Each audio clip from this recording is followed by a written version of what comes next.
Indian ഉൽപ്പന്നങ്ങൾക്ക് Trump ഏർപ്പെടുത്തിയ അധിക ചുങ്കം ഇന്ത്യൻ ഭക്ഷ്യോൽപാദക കമ്പനികളെ മിഡിൽ ഈസ്റ്റിലേക്ക് ചേക്കേറാൻ പ്രേരിപ്പിക്കുന്നു.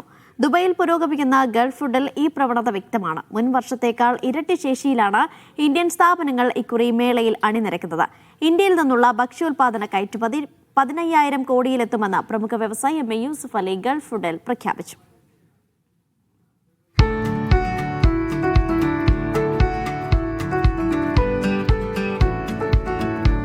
ലോകത്തിലെ ഏറ്റവും വലിയ ഭക്ഷ്യമേളയായ ഗൾഫ് ഫുഡിന്റെ പങ്കാളിത്ത രാജ്യമാണ് ഇത്തവണ ഇന്ത്യ.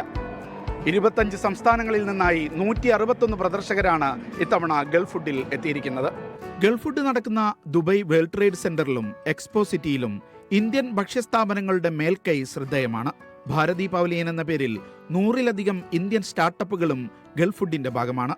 വിവിധ സംസ്ഥാനങ്ങളിലെ ഭക്ഷ്യോൽപാദക സംഘങ്ങളും അതോറിറ്റികളും മേളയിലുണ്ട്.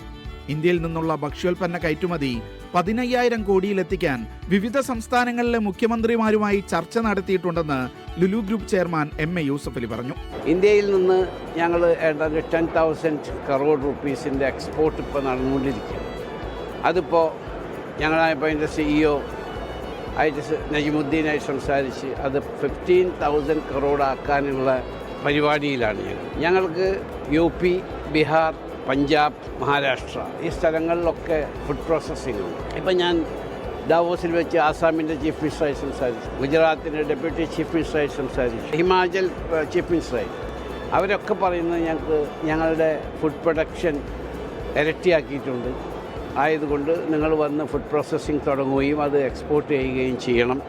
ട്രംപിന്റെ അധിക ചുങ്കം തിരിച്ചടിയാകുന്നത് ഭയന്ന് മിഡിൽ ഈസ്റ്റ് മാർക്കറ്റിലേക്ക് ആദ്യമായി എത്തിയ സ്ഥാപനങ്ങൾ മേളയിൽ നിരവധിയാണ്. പഞ്ചാബിൽ നിന്നുള്ള ഈ തേൻ ഉൽപാദകരും അമേരിക്കൻ വിപണിയിലെ തിരിച്ചടി മറികടക്കാനാണ് ഇക്കുറി Gulf ഫുഡിലെത്തിയത്. The US is bulk market. So that's why all the buyers, right, all the exporters, all the suppliers, they were focusing on the US market only. But due to that tariff decision, right, everybody was, suffering for the past 1 year. Okay. So now everybody is slowly moving to the Gulf market or some other markets like this.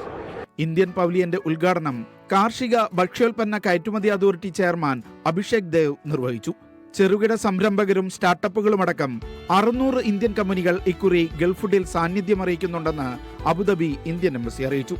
ട്രംപിന്റെ അധിക ചുങ്കത്തെ തുടർന്ന് കൂടുതൽ Indian കമ്പനികൾ US വിട്ട് ഗൾഫിലേക്ക് ശ്രദ്ധ കേന്ദ്രീകരിക്കുന്നതിന്റെ തെളിവ് കൂടിയാണ് ഇത്തവണത്തെ ഗൾഫ് ഫുഡ്.